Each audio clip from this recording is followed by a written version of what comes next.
Diolch, Llywydd. I'd like to refer members to my register of interest and also declare a relatable interest in this matter. I've got family friends and myself from time to time do a bit of farming whenever I've got time. This isn't just a tax debate today. This is a debate about the very survival of family farms, the backbone of Wales's economy, our culture and our way of life.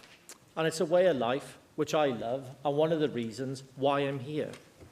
The UK Government's decision to reform agricultural property relief and business property relief from April 26 is one of the most devastating blows to Welsh farming in recent memory. If these changes go ahead, the consequences will be catastrophic. Farms will be forced to sell off land, families will be burdened with unsustainable tax bills, and the very future of Welsh food production will be put at risk. And let's be clear, APR is not a loophole. It was introduced in the Inheritance Tax Act of 1984 for reasons to protect family farms from being broken up by unfair tax burdens.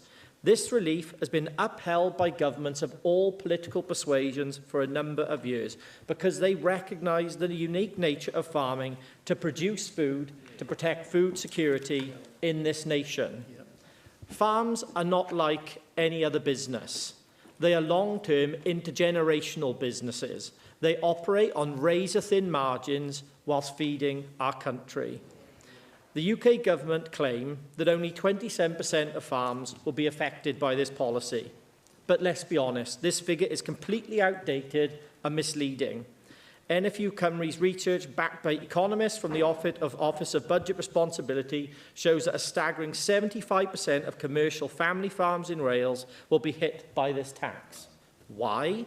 Because the value of farms has risen sharply, while profits have remained dangerously low within the industry.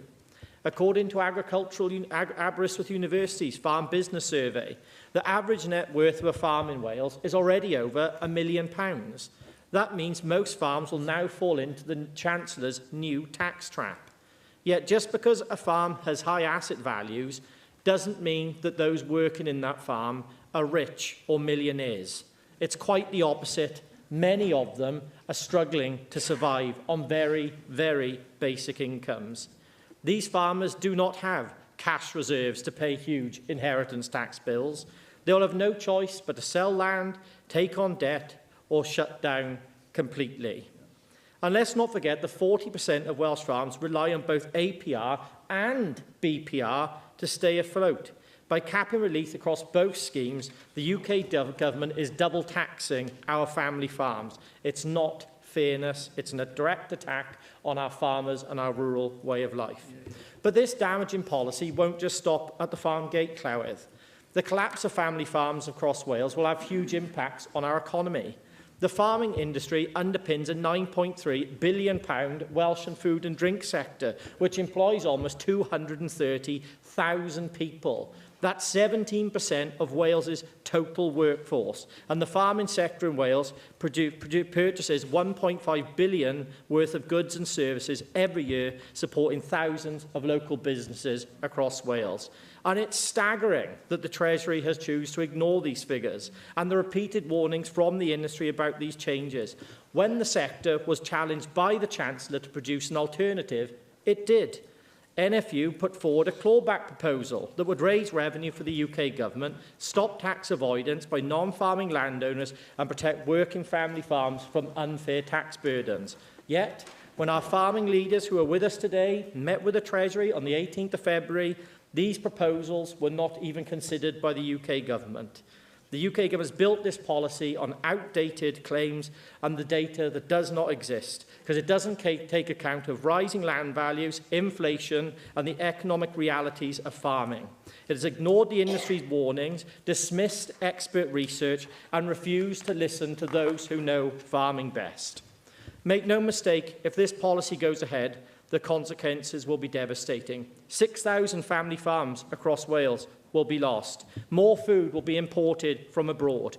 Increase in food prices, fewer young people entering farming, accelerating rural decline. So I urge members in the Senate today, regardless of party, to stand up for Welsh farming, And this Welsh Government must take immediate steps to engage with the UK Government to rethink this policy and get it scrapped altogether. We must send a clear and united message. Welsh farmers are not disposable assets, they are lifeblood of our nation. And I want to say to farmers when I leave this place, I want to look at them clearly in the eye and say that I supported you and I did my best for you. And all members in this chamber will have the opportunity to do that today by backing this motion. We must fight for our farmers, we must fight for our future, because as the saying goes, with no farmers, there's no food.